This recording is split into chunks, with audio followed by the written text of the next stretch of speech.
All right, thank you. Thanks everyone for joining us. I appreciate both members of the House and Senate being here today.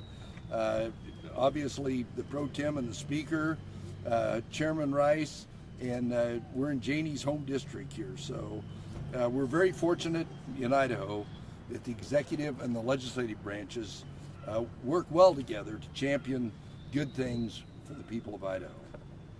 Thank you to everyone that's here. Folks, we really are living in historic times. Inflation just peaked at 9.1%, a 40-year high. And Idahoans are paying more for everything. Fuel, food, clothing, vehicles, energy to heat your home, energy to cool your homes, you name it, costs are substantially more. The cost of the basic fundamentals to live every day have skyrocketed in just a matter of months.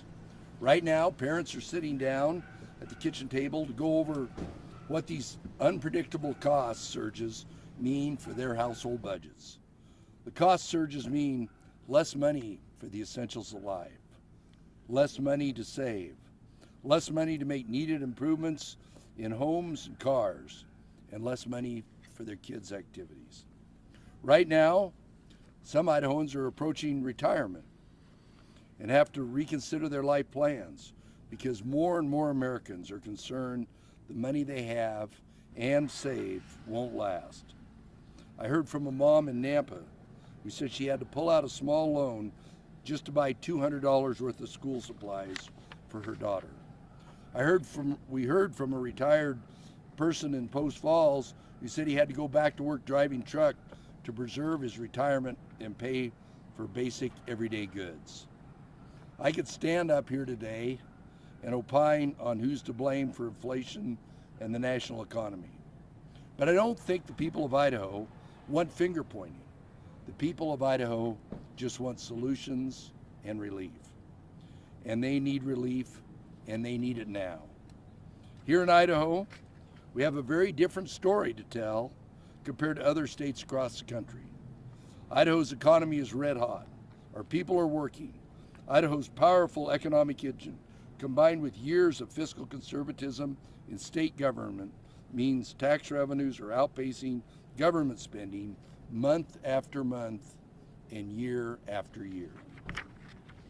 As a result, we're now approaching a new record budget surplus of $2 billion, which is hundreds of millions more than we expected.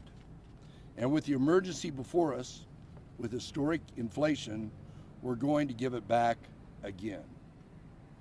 We've turned money back to the people through historic tax relief in the past few years, and we will keep going. Why? Because it's the right thing to do. Why not? And why now? Because hardworking Idaho families are hurting now.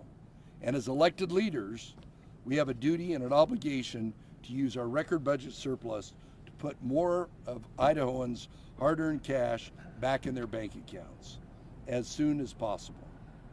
I'm pleased to announce today that I'm calling a special legislative session, an extraordinary session, to respond to the financial emergency facing Idaho's families and schools. The extraordinary session will start at 8 a.m. on Thursday, September 1st, and we have broad bipartisan support. We will give back $500 million in one-time income tax rebates, or 10% of your 2020 state income taxes, with a minimum of $300 for individuals or $600 for households. We know we can deploy tax relief quickly through income tax rebates, and we won't get bogged down by complex policy issues. The legislature and I agree, Idaho's record surplus, the people's money, must be returned back to the people as quickly as possible to counteract historic inflation. And we're not stopping there. With the national recession expected to persist, our proposal will slash ongoing income taxes by more than $150 million. By embracing a tried and true conservative approach to tax policy, establishing a new flat tax for all earners. The new flat tax of 5.8% will lower all Idahoans' taxes. My fellow Idahoans, we are using the state's record budget surplus to deliver even more tax relief in the form of immediate income tax rebates and ongoing tax cuts for all through our new flat income tax. We are also using this opportunity, the extraordinary session, to address another one of the major impacts of historic inflation, the burden of rising operating costs on our schools. Our state's founders wrote public education into our state constitution, and for good reason. They recognize the stability of our republic depends mainly upon the intelligence of the people, requiring elected leaders to establish and maintain a general, uniform, and thorough system of public, free, common schools in Idaho. Strong schools are partners with parents in the education of our children. Strong schools are the backbone of our communities, especially in rural Idaho. Strong schools are central to the continued strength of our economy because they prepare a workforce ready to meet the needs of businesses, employers today and tomorrow. We need to act now to counter the rising costs of running our schools due to the inflation. Our proposal puts a new record amount into Idaho education, $410 million, the single largest investment in Idaho education in state history. $330 million will go towards K-12 public schools so districts can dedicate more of their funding to immediate needs. We're also putting $80 million to fund training for in-demand careers to prepare our institutions for the likely increase in workforce development training that occurs during times like these, times of economic uncertainty. The best part is we're making this historic investment in education while cutting taxes. Idaho is well prepared to handle any slowdown in our economy, and the opportunity exists before us to make immediate and lasting changes to the people we serve. The impacts of historic inflation are transpiring now, and as leaders, we're called to act immediately. This is what Idaho's all about. Folks, this is conservative governing in action. Use the record surplus brought on by prudent budget management to provide immediate and ongoing record tax relief and make historic investments in education while cutting taxes. I want to thank the owners of the Ranch Market for hosting us today. And again, I appreciate all our partners in the legislature from across the political spectrum for prioritizing tax relief and education investments with our record budget surplus. With that, now I'll try and answer questions. Scott? We know, because we've done it twice, we know the best way to get money out right now is to put in the tax rebate. We've got a system that exists. A grocery tax just requires a lot more thought. You got to define what groceries are. You got to figure out what gets taxed, what doesn't get taxes, what food gets taxed, what doesn't. This comports well with the law and our Constitution about a special session. Governor, as you know, the Quality Education Act made it on the ballot. What role did that initiative making it on the ballot play in this plan? It didn't. James? Governor, kind of building up on Bruce's question, why do you think that your plan with $330 million, roughly about the same as the Quality Education Act, why do you think that your approach would work better than that if it were adopted? Well, it didn't have a tax. It didn't have a tax increase with it, and in fact, it's ongoing, and it's set up to be ongoing. In fact, it comports with the intent of the 1965 legislature because it directly dedicates sales tax into it. So. And it doesn't bypass the appropriation process. Yeah. How will you ensure that this increased funding for public schools doesn't simply get offset by the legislature cutting other state funding for public schools, thus keeping them from sinking. Well, the way, short of putting it in the Constitution, which in fact a system of free thorough public schools is in the Constitution, anything the legislature does, but by making it literally an earmark out of a sales tax that goes in, I think the level of surety of it is much higher. But as you well know, everybody knows what the legislature does, or the people, either one, they can undo. And so what role will you play in trying to convince the legislature to make this an increase, not just a shift? I have, for the last almost 4 years, education's been my number one priority. You can't deny that we've been very successful in increasing funding to education. And if you look at the sponsors and the co-sponsors on this legislation, look at the vote that's going to be with it, I think it assures that going forward. And what will you do going forward beyond just the special session to ensure that continues? Well, it depends upon what happens in November, who people elect as governor. Governor, we've got the election 11 weeks from today.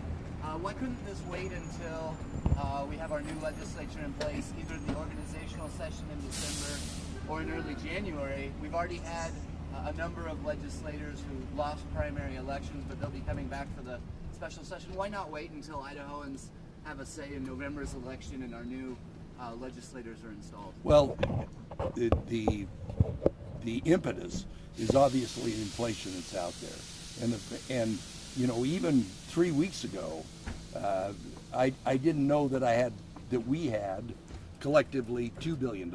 We knew we had 1.4, but it's when the new budget projections came out, because I was getting asked by people all over Idaho, you got all this money, what are you doing on it right now?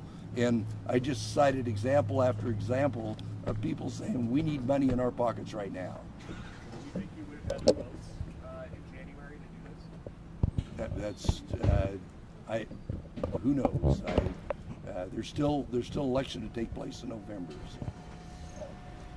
Are you confident this legislation will pass in the special session, and if so, why? Yes, co-sponsors. Next question. How I got enough co-sponsors. Governor, one more overview. Talking with the folks at the Tax Commission or the State Treasury, what's the timeline on when these rebates might be available to Idahoans, or in their pockets or in their bank accounts? Well, like I said, we put that system in place, which has been, we've done 2 test runs on it. We did 10% 2 years ago, 12% this year.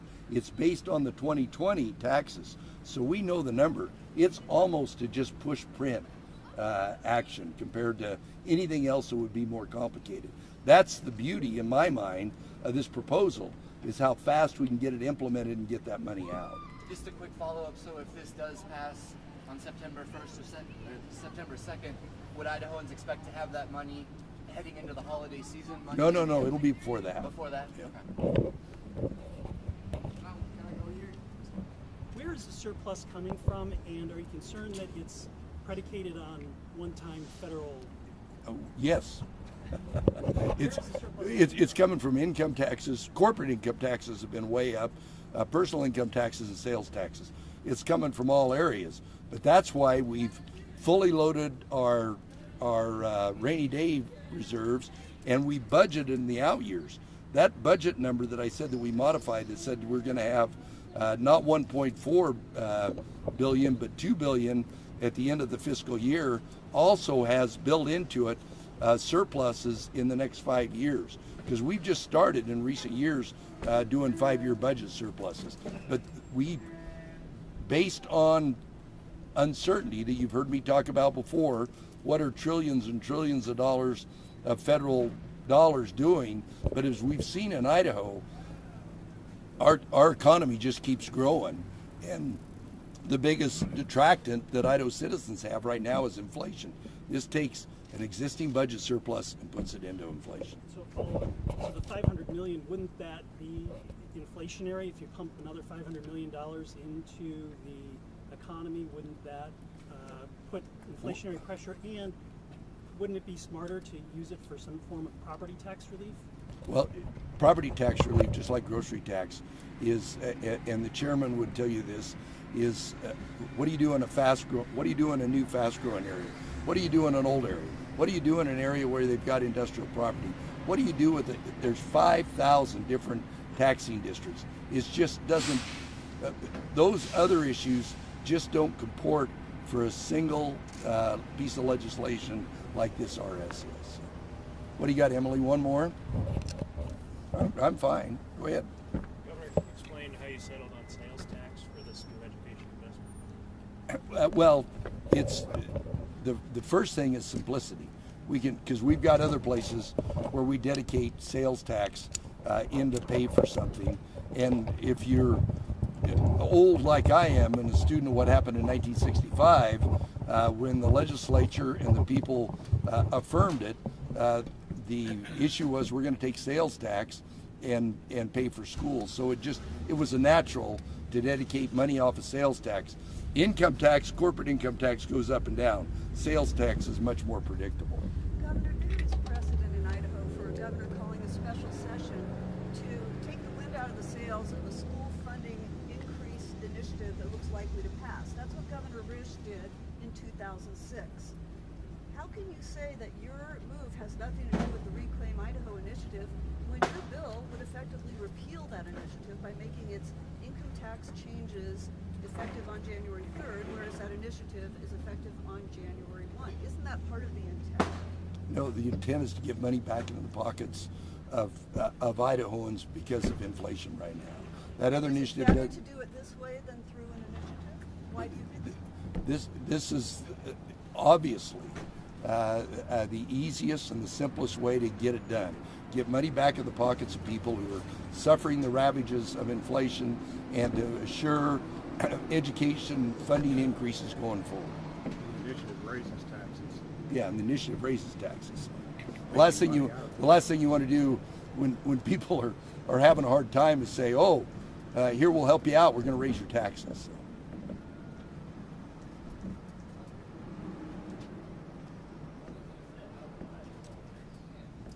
All right, thanks everybody.